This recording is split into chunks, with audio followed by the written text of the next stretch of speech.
Hi. So I'm in the middle of moving to another place.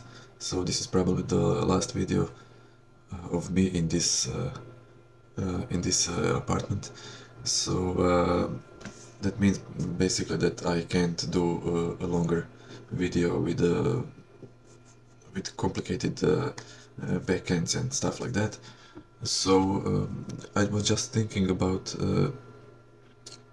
this YouTube niche where people uh, code AI projects that are most of the time web-based and large-scale SaaS, software as a service type projects, uh, and that's because that sells. That's what people want to see. But what I think is underappreciated is just basic scripting, creating stuff that makes your life easier. So today I'm just gonna show you a couple of scripts and see how we can use them in our everyday life. So I just wanted to try and create a music collection for this moving day because I'm probably gonna be without internet for a while. So I wanna have my music that I usually listen to on YouTube. I would like to have it offline. So I wanna make a script that downloads or a single video or whole playlists and downloads them as MP3 files. So we're going to use Python for that. I'm just going to write this, create a Python script that downloads a single YouTube video or a whole YouTube playlist based on user provided YouTube link and downloaded it to PC as MP3. So I always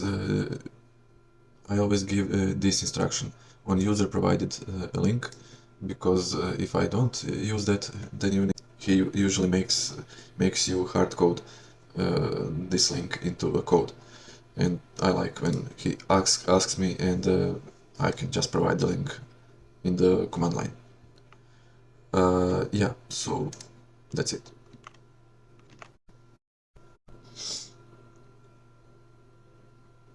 Oh, PyTube. No, let's just. Okay, I needed to stop him one more time because I want him to use not PyTube, use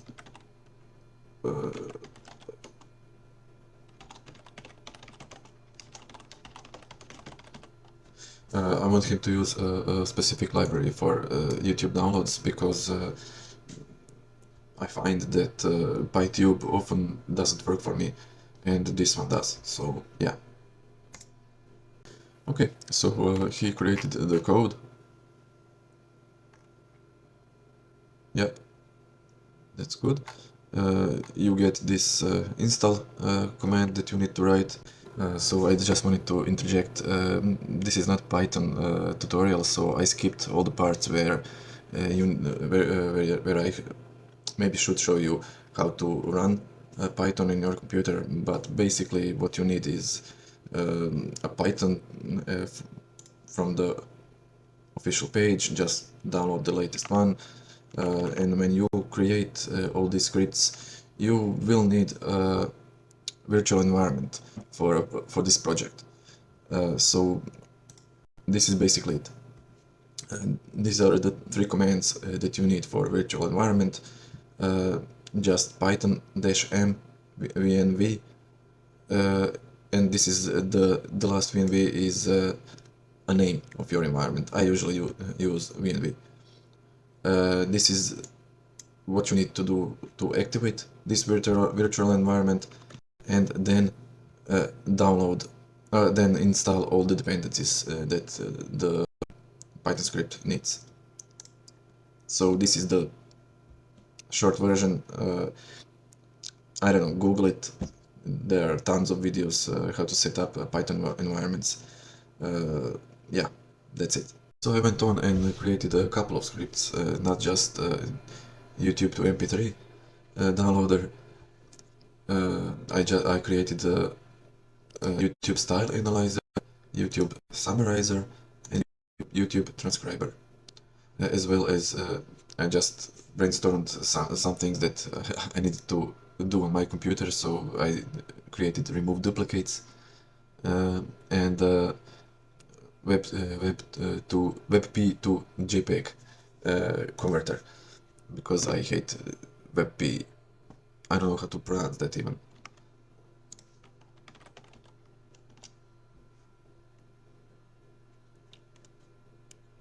WebP, whatever. So it annoys me. So I made a script that can convert all the WebP image files to JPEG in a single folder and delete all the WebP files. Yeah, that's for me, because I have a lot of WebP files that my image viewer can't open, and it's just annoying.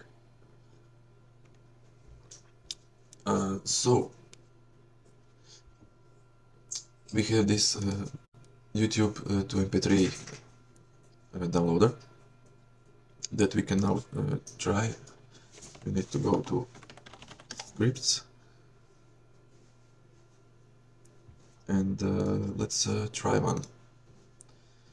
I need yeah, Rider. Let's do this one. So to run a Python script, you need to start with Python and the name of the script.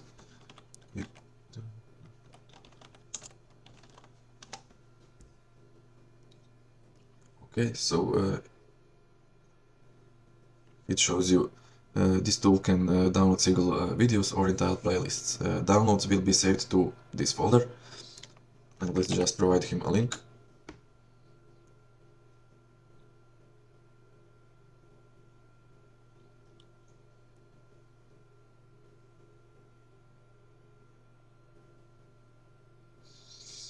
And there you go.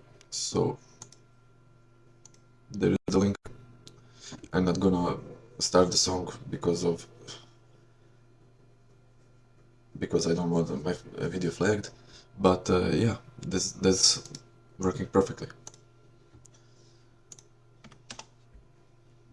Actually, I think I can. Yeah, that's enough. Just to show you that it works. So YouTube Summarizer works in the same way. We just need something. Well, let's see here. Some text, some explainer, Python, YouTube Summarizer. Let's just provide a link. And YouTube Summarizer actually uses Llama. We are using Llama 3.1 405 billion parameters instruct, and that's a free model through OpenRouter. So yeah, let's see. Where is the output? Here.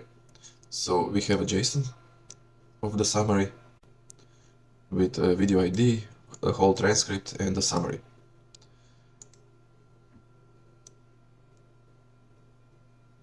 That we can use later on.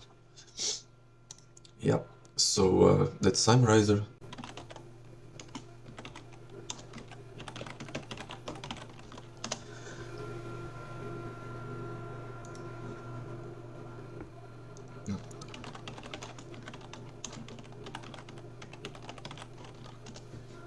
Okay, so let's try this one.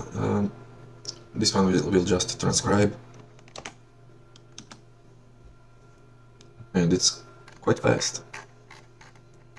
This is a whole transcription.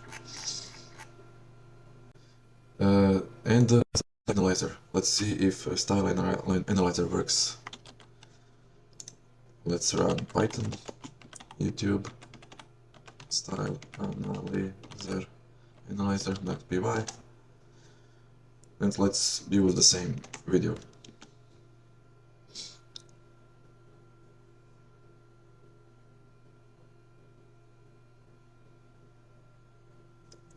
This is a temporary downloaded video.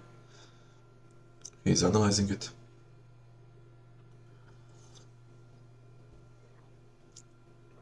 And that's it. So this is video.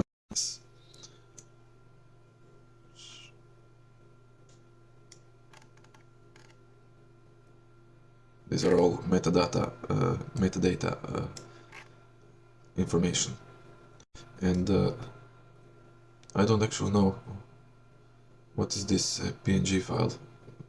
It is video analysis visualization. I don't know what that does. It's just a white white image.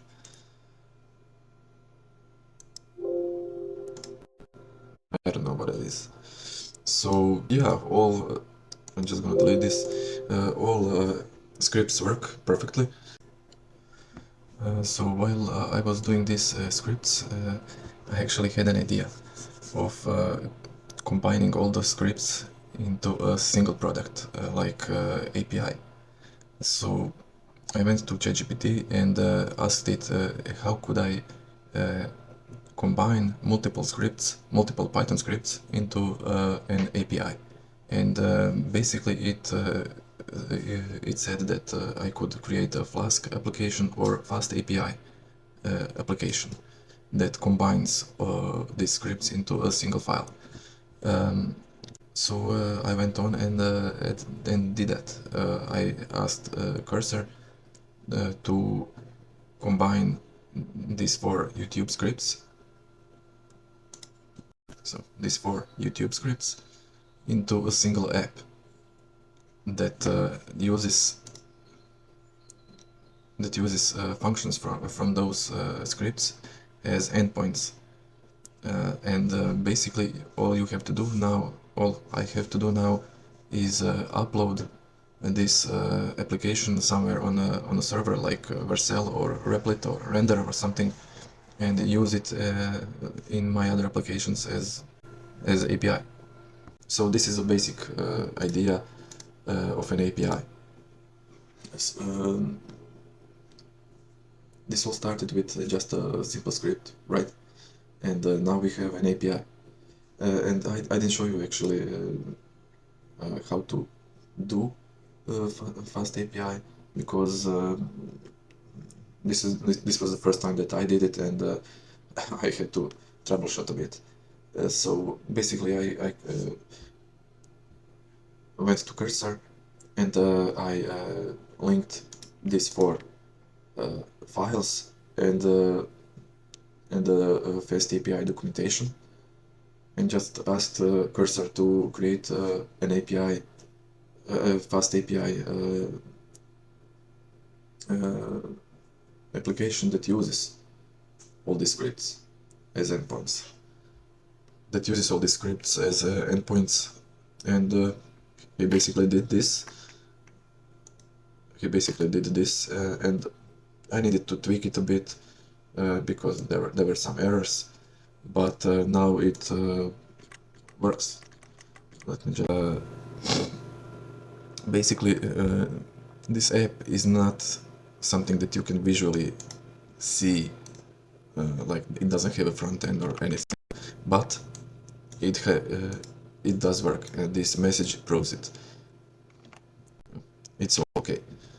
So you just need to upload this somewhere on the cloud, on Vercel, for instance, and connect to it, and you can use all in your other applications. So yeah, I know this was a short one, but I hope it gives you some ideas. Yeah, the next time we will be in another place, and let's hope we can maybe use some of these things and create a real solid API that we can maybe charge for. Yeah, see you later.